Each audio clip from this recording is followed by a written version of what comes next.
Hey everyone, welcome to Be the Change. My name is Lily Mott, and today's episode is about how change comes when you turn your feelings of loneliness into a community.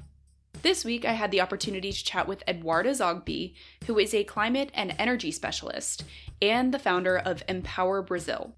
It was so wonderful to chat with and learn from Eduarda, so let's dive into this conversation featuring Eduarda Zoghbi.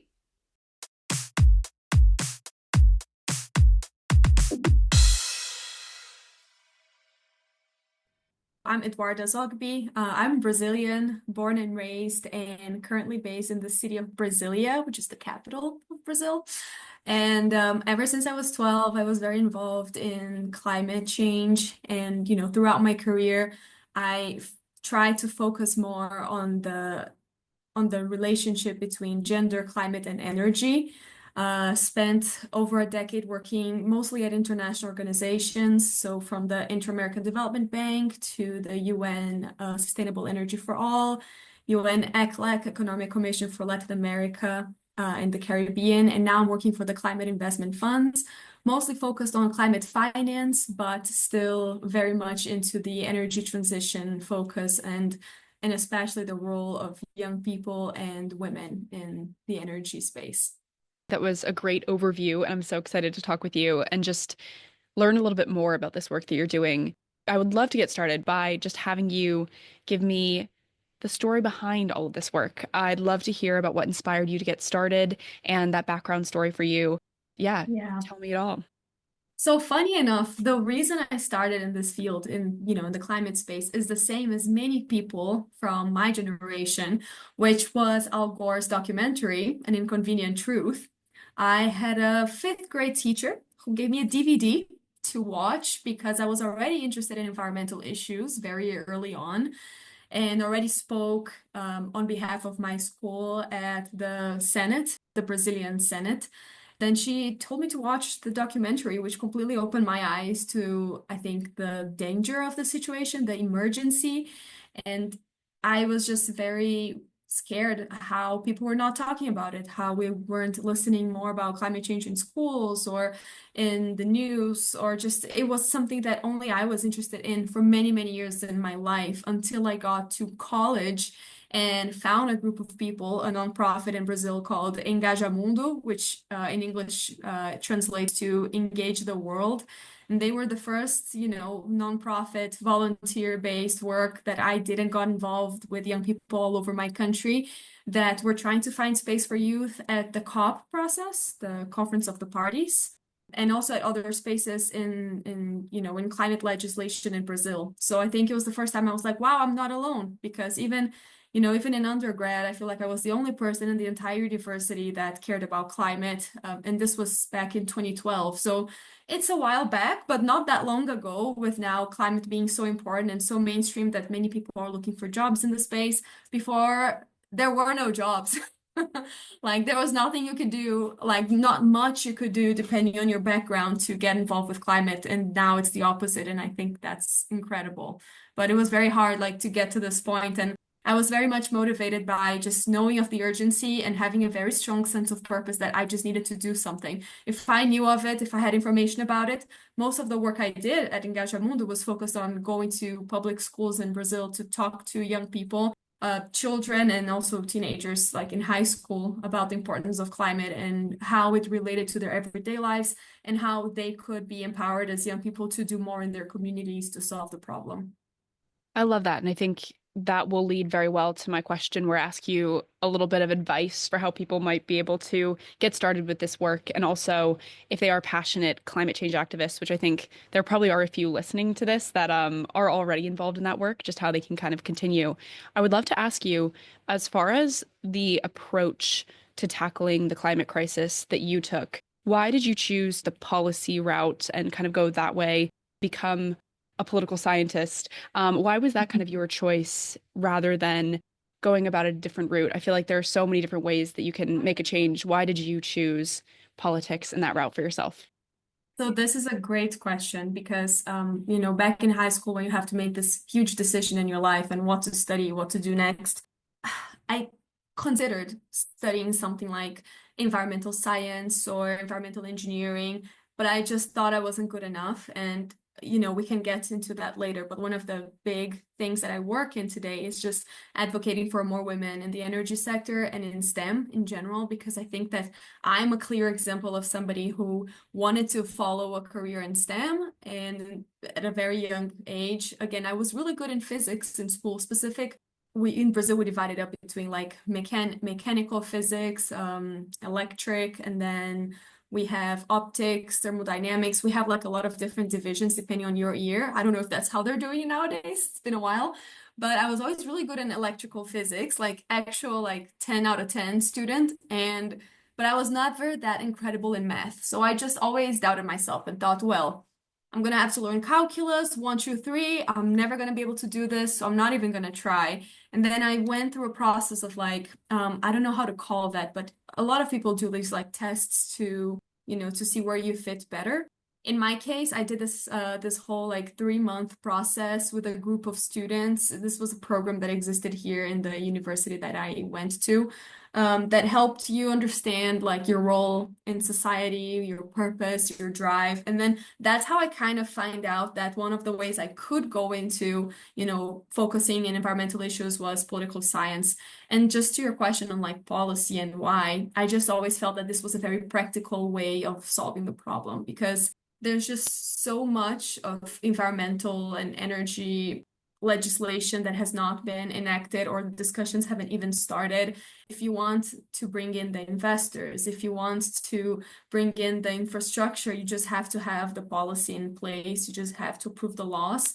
And I always felt like that's where I wanted to be, the field where I would be like advocating for, the unheard voices in the climate space of young people, of communities, and all of that, and just trying to bring more visibility to these causes when, now they're very visible, but 10 years ago they weren't. So I think it was a lot of work from people all over the world in policy trying to bring attention to the topic.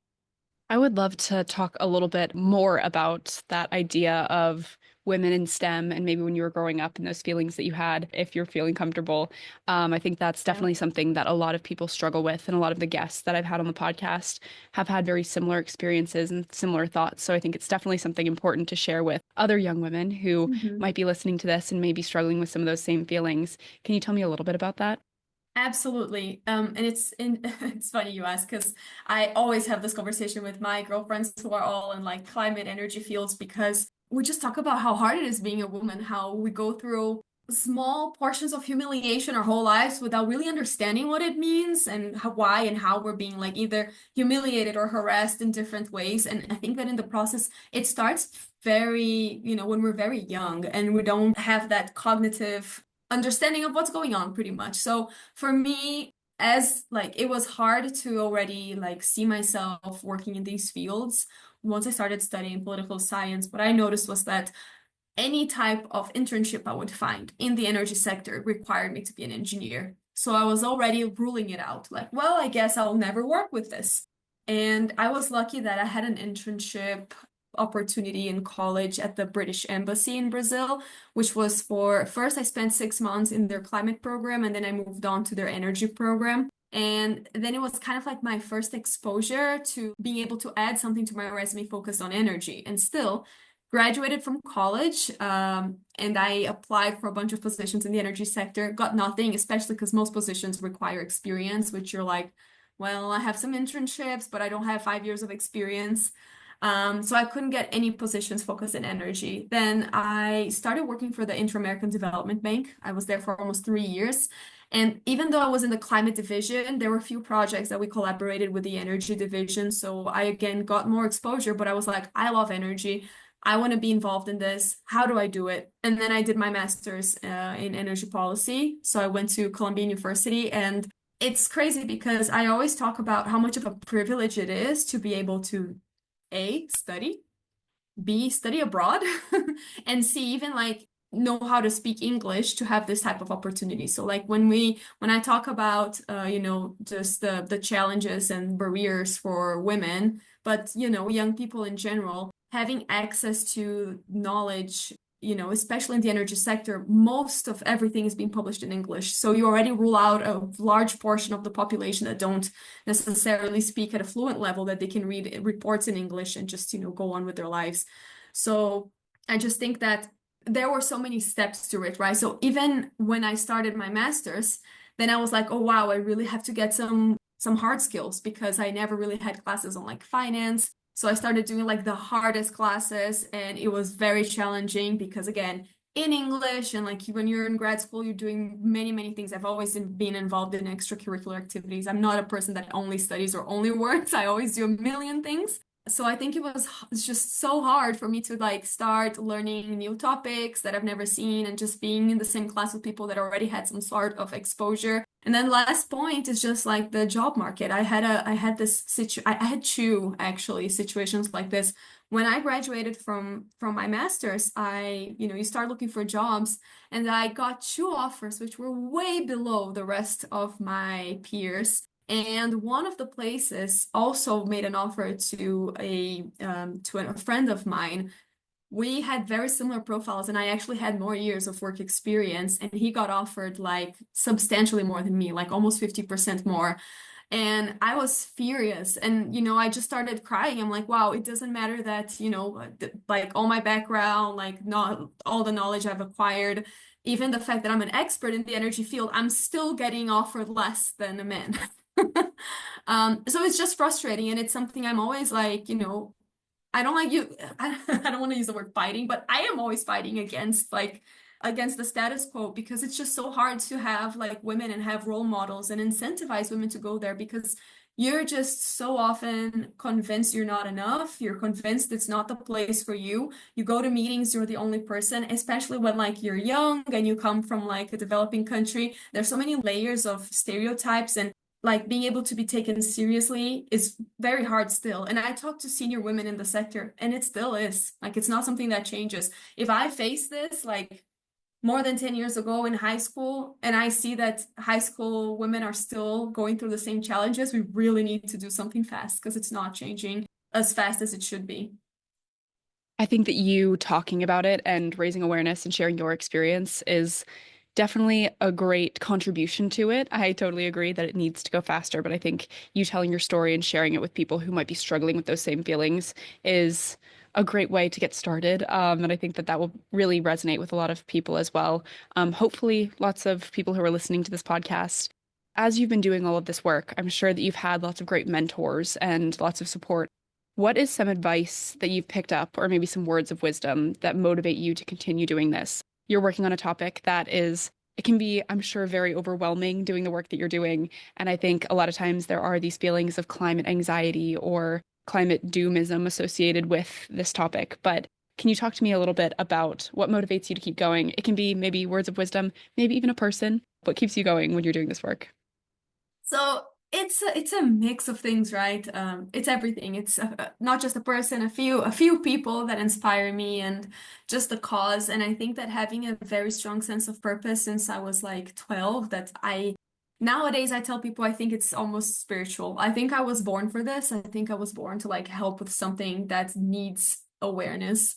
And I think that as you go through life, you start learning more about yourself and what your skills are. And I think that one of my, skills is that I'm good with people. I'm good with talking to people, and I like listening to people. So I would say that I think in terms of like words of wisdom, there's just so much we can do with our own time to help others. And I think that when I say that I'm not a person of just working or studying, it's because I always want to volunteer my time to causes that I believe in. And I see the impact sometimes more than a full-time job, for example.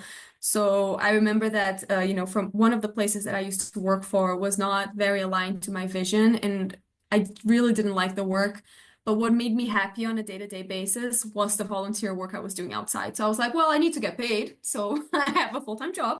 But at the same time, what makes me happy is just like talking to young people and understanding, like, why they feel so invisible, why it's so hard for them to fight the system. And now that, having worked at international organizations, having good understanding of like multilateral organizations and climate finance, which is an area that is very hard to understand unless you work within this system. I always try to like, speak on webinars about it, explain how things work, like take time to mentor people. But I've also received a lot of mentorship. And I think the people that inspire me, I'm gonna be very like biased in a way because it's mostly women in energy, like badass women. Sorry, maybe I can't use that word.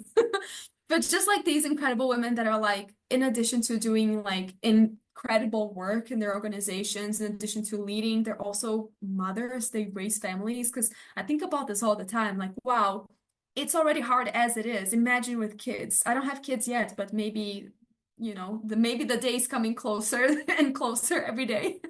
And I always think about that, like for me, it's like, again, back to the spirituality side of it. It's like, it should be everybody's purpose to leave a better world for the next generation, right?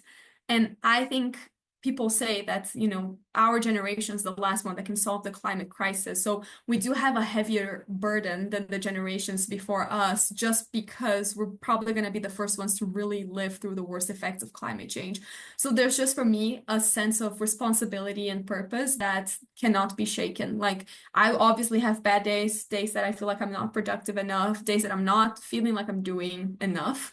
And I think that that's a shared feeling among people in the climate space. Like, there's the climate anxiety aspect of it that I think we all go through. And there's also a feeling of, I wouldn't call it imposter syndrome because I think it's more tied to the fact that we all feel like we're not doing enough, even though we're like, we wake up at 6 a.m. to start like volunteering time on this, and then we go to our jobs, and then before we go to bed, we're looking at emails to help something else. Like, I always used to tell people like climate activists, they're the ones working the hardest because they're going to school and studying. They're like either like leading their own organizations or helping mobilize people or going to like school. And they're also like, sometimes doing internships to also get paid and have experience. Like they don't rest, they don't stop. So a lot of us are coming, and I think something in terms of like raising awareness to different topics, a lot of us are like arriving at our 30s just exhausted because we did so much in our 20s to help with the cause. And then I think that what is hard is just seeing like how slow things are to move. And we're living through really difficult times, and how like we can take 5 steps forward and then like 10 steps back. So sometimes I feel like for me, my source of inspiration is just looking at like fellow young people that I know that have been in this space for a really long time, and just knowing that I'm not alone. We're sharing this, we're doing this together, and we're helping each other every day, and we're convincing more people every day to also get more involved. I love that. I think that is all so inspiring. And I think that, again, will resonate with a lot of people who listen to this. So I have one more question for you. And this one is a little bit more advice. But lots of young people want to create change and make a difference, but they might not know how to get started with that work. What advice would you want to share with those people who might be listening? Great question. I think the first step is understanding, and I always say this, if you're interested in climate or environmental issues, find your niche, because I just think we have too many people who are involved in climate who like the topic, they want to do something, but try to figure out what is it that you want to change around you. Do you think that the problem in your city, in your community has to do with like waste, or it has to do with mobility, or does it have to do with like access to energy, or is it more related to like human rights, gender, and like giving visibility to people and like helping them have access to like water resources? It can be a myriad of things that you can help with in the climate space. And I think that number one is understanding what is it. Like food systems, even like, does your community compost or not? You could be the first person to do it. I just feel like a lot of people are just driven by big actions instead of like local actions that will lead to big changes. So I think that for me, number one is just understanding which area you want to have impact on. And then number two is start small. Like if you don't want to be, because it also depends on like your profile. Like, do you want to lead, or would you want to like volunteer for an organization that is already established and you want to do something about it? So that's an option too. So third, I would just like do the research, because a lot of things exist without you knowing. So even if you're starting something new, you have to make sure that that thing doesn't exist yet. So that, it's not about our ego. It's about like, how can I help, or how can I do something that is not being done yet? Sometimes it could be like composting in your building, in your community, in your house, and then just getting like more people involved, and then like creating a movement from that. That's how most things start. And I just think we focus too much. I think the information we get have access to, especially now that so many young people are like pretty much climate influencers. We just see like their image and what they're doing now, but we never see kind of like how they started, like in the beginning, what were the first actions. And for me, as I was sharing earlier on, I felt very lonely in a space where I was like the only person interested in climate, that I started like just Googling like any is there anything in my city? Is there anything in the country? And I found this, and it's funny because that my friends from this nonprofit, we're now all working in climate, doing incredible things, and we help each other every day. And some of these people, none of them lived. Well, none of them know. Later on, I brought on some more people so that we could work locally. But before, some of my best friends there were from different cities, and I would see them once every 2 years, and they would still feel like my best friends because we just connected at such a deep level because of, just shared values. You have the option of acting locally, but also you could just like meet other people from different, cities, states, or even countries, and be implementing something on your own city, like an action that still exists. So I think that you can start small and trying to measure the level of impact that you want to have and which area you want to focus on. I think that's the most important.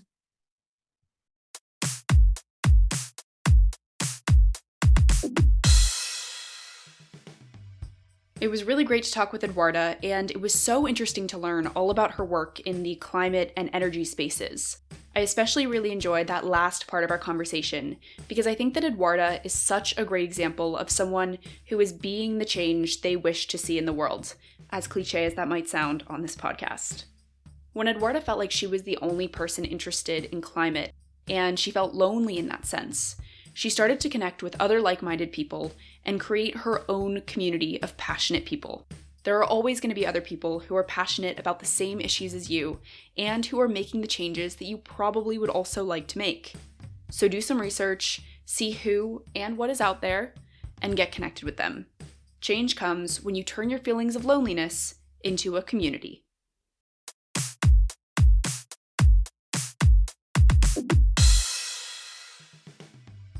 Thank you so much for listening to this episode, and you can find Eduarda on Instagram and LinkedIn, and I included those links in the description of this episode.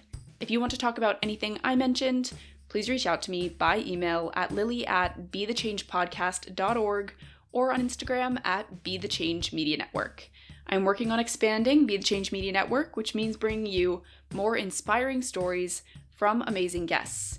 If you enjoyed this episode, I would really appreciate it if you could leave the podcast a rating and a comment because it will help these stories to reach, educate, and inspire more people. And of course, I would love to hear your thoughts and feedback. Tune in for my next episode, but until then, be the change you wish to see in the world. Bye, guys!